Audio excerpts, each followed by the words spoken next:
Hai teman, selamat datang di channel Sekate New. Jangan lupa pada teman-teman untuk like, komen, dan subscribe supaya tidak ketinggalan update dari channel ini. Mimin ucapkan terima kasih. Selamat menyaksikan. Bagaimana ini bisa terjadi? Melly, kenapa mama bisa begini? Arkan terus memberondong istrinya dengan pertanyaan saat ia baru saja tiba di rumah sakit. Dirinya yang mendapatkan telepon dari Melly bahwa ibunya jatuh dari tangga. Dengan panik bergegas dari kafe menuju rumah sakit. Sepanjang perjalanan hatinya tidak tenang. Pikiran negatif menghampirinya. Aku juga gak tahu. Babe, tadi aku lagi di kamar. Tiba-tiba saja terdengar teriakan mama. Kalau gak percaya, tanya saja sama Hani dan Siti. Mereka melihat sendiri kalau mama kepleset. Itulah sebabnya kenapa aku gak menyarankan mama untuk tidur di lantai atas. Begini kan kejadiannya. Sungguh playing victim Melly di hadapan Arkan. Ia yang tadi begitu panik dengan cepat meminta teman-temannya untuk membereskan bekas pesta. Ia juga meminta kedua pembantunya untuk tutup mulut soal kecelakaan ini. Wanita itu bergegas membawa Bu Chandra yang saat itu masih bernafas namun sudah kehabisan banyak darah ke rumah sakit terdekat. Dokter segera memberikan pertolongan pertama dan saat ini Bu Chandra masih dalam penanganan. Melly sendiri belum tahu apakah ibu mertuanya itu akan selamat atau tidak. Namun dalam hatinya membatin, semoga wanita itu tidak selamat. Mampus gue kalau dia sadar terus mengatakan semuanya pada Arkan. Arkan mondar-mandir dengan gelisah di depan ruangan di mana ibunya tengah ditangani. Ia terus berdoa, semoga ibunya baik-baik saja. 30 menit kemudian, pintu ruangan itu terbuka. Seorang dokter dengan 2 suster keluar dari sana. Arkan langsung melayangkan pertanyaan tentang kondisi terkini ibunya. Bagaimana keadaan mama saya, dok? Tanya Arkan penuh kekhawatiran. Pasien atas nama Nyonya Chandra, alhamdulillah bisa selamat. Untung saja cepat dibawa ke rumah sakit. Jika terlambat, mungkin nyawanya tidak akan tertolong karena kehabisan cukup banyak darah. Ucap dokter itu menjelaskan keadaan pasiennya. Arkan menghela nafas lega. Sementara Melly cemberut. Haf, kenapa aku buru-buru bawa ke rumah sakit? Wanita itu selamat, kan? Duh, gimana ini? Kenapa sih wanita tua itu tidak mati saja? Batinnya. Tapi mohon maaf, Pak. Benturan di kepala pasien cukup parah. Kami harus segera melakukan operasi karena beliau mengalami cedera otak. Resikonya bisa saja lumpuh ataupun kematian. Ucap dokter itu lagi yang membuat Arkan terhenyak. Ia kembali dilanda rasa cemas yang begitu mendalam hingga pria itu syok dan hampir saja limbung mendengar informasi tersebut. Apa? Gak mungkin, dok. Mama saya pasti sembuh kan, dok? Tanya Arkan dengan mata berkaca-kaca. Kita sama-sama berdoa yang terbaik untuk beliau, Pak. Ucap dokter tersebut kemudian pamit dari hadapan Arkan dan Melly. Seolah senyum yang tidak Arkan lihat terpatri di wajah istrinya. Melly sangat senang. Ternyata meskipun ibu mertuanya selamat, namun kemungkinan besar tidak akan normal lagi seperti dulu. Haha, bagus deh. Kalau perlu lumpuh saja seumur hidup. Lebih bagus sih mati, biar gak merepotkan, gumamnya. Namun di hadapan Arkan, ia pura-pura terlihat sandu. Wanita itu mengelus lembut bahu suaminya. Mencoba menenangkan Arkan yang saat ini duduk sambil tergugu.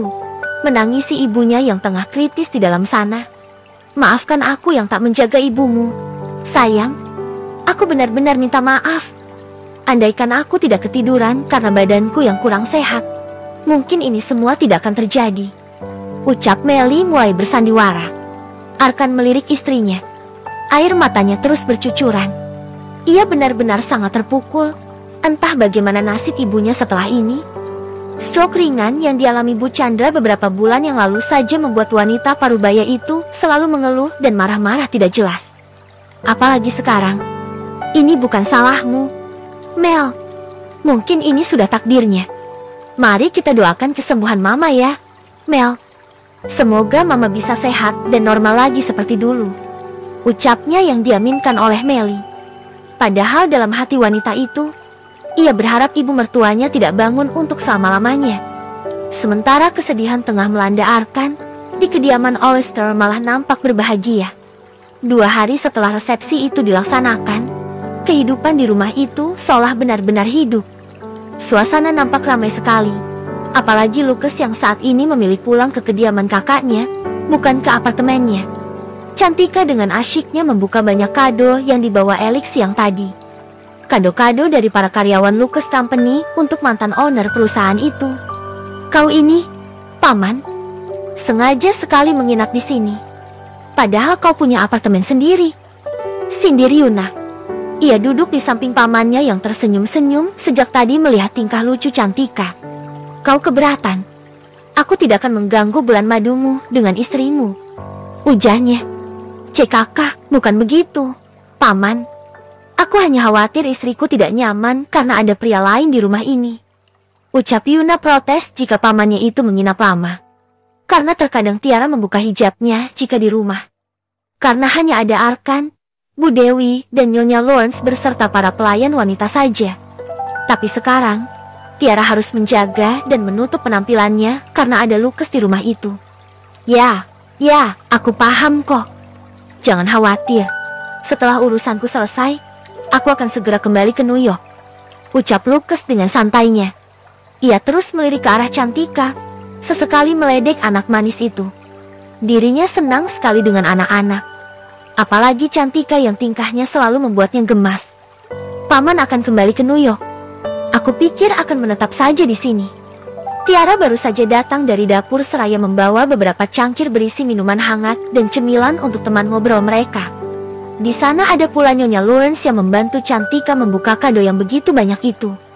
Kado-kado yang dominan berisi pakaian, sepatu hingga jam tangan, serta surat cinta untuk Lucas. Sementara Bu Dewi sudah masuk ke kamar sejak tadi. Ibu kandung Tiara itu mungkin kelelahan hingga akhirnya memilih untuk beristirahat lebih awal.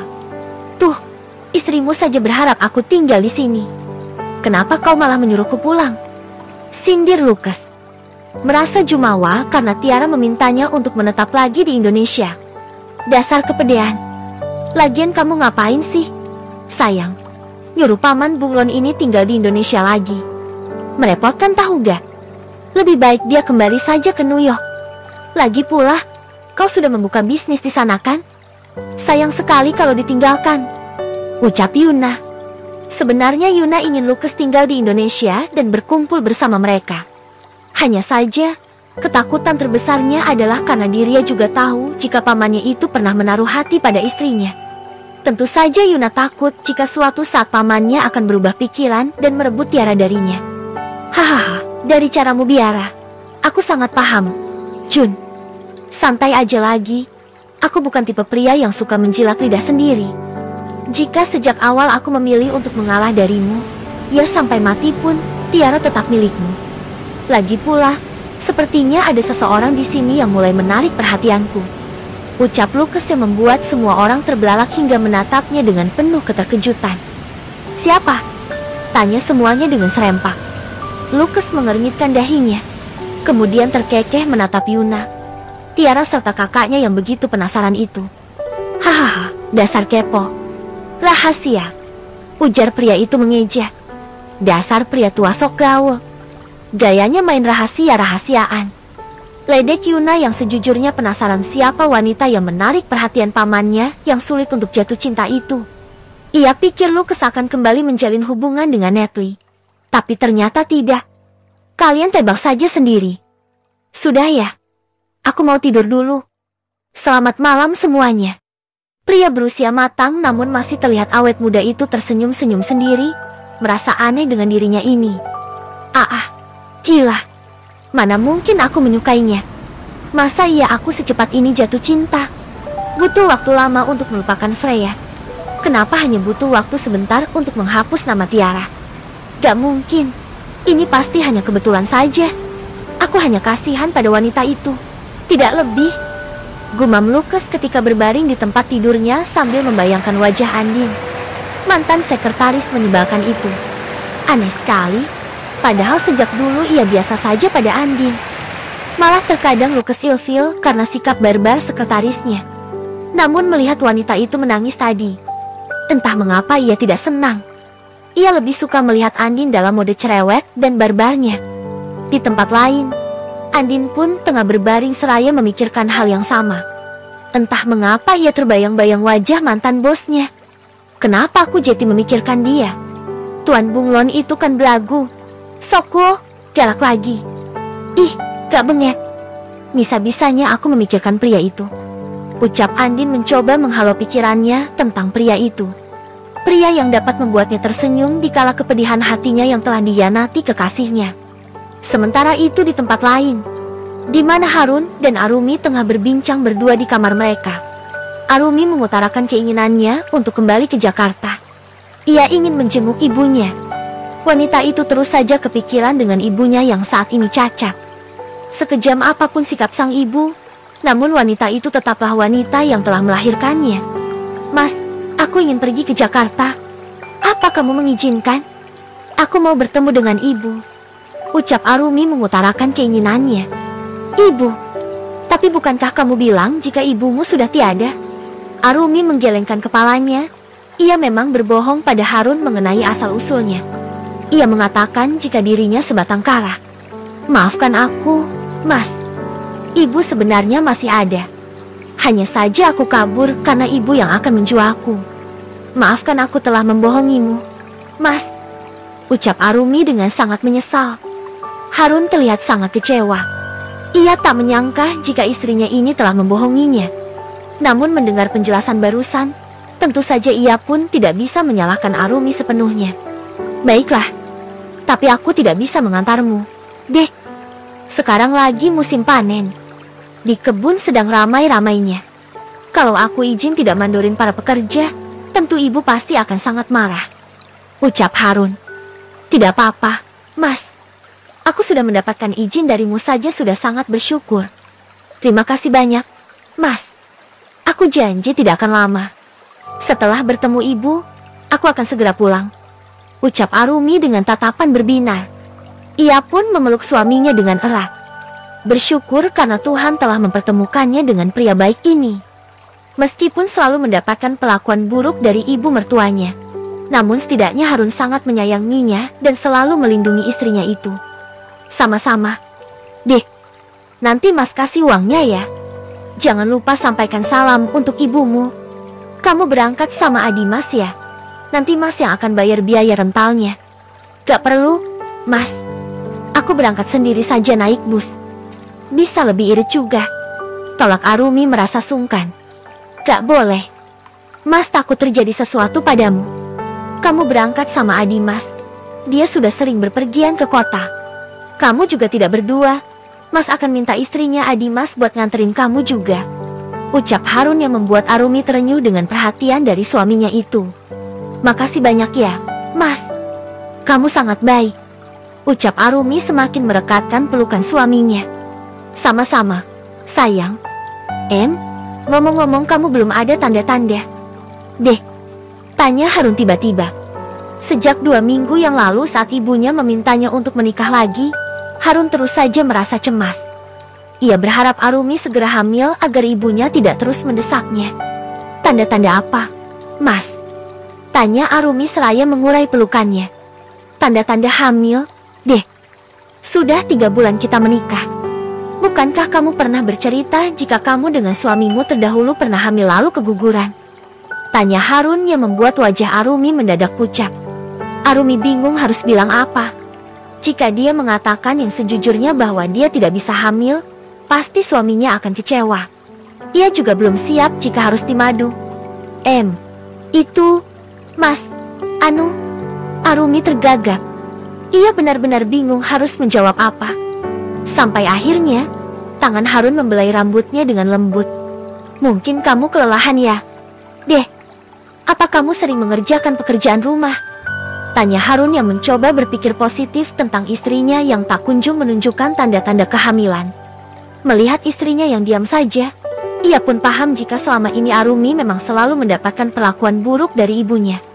Harun pernah mendapatkan aduan dari istri Adi Mas yang tak lain adalah tetangganya itu bahwa Arumi diperlakukan tidak baik oleh ibunya.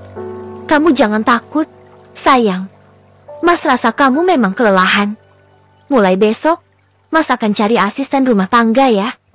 Tetapi, Mas, gak usah tapi-tapian. Urusan ibu biar Mas yang atur. Ibu juga pasti setuju kok.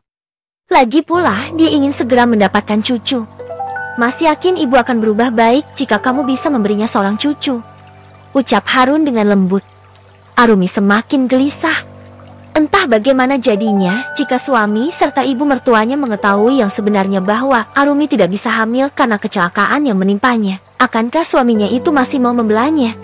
Bersambung.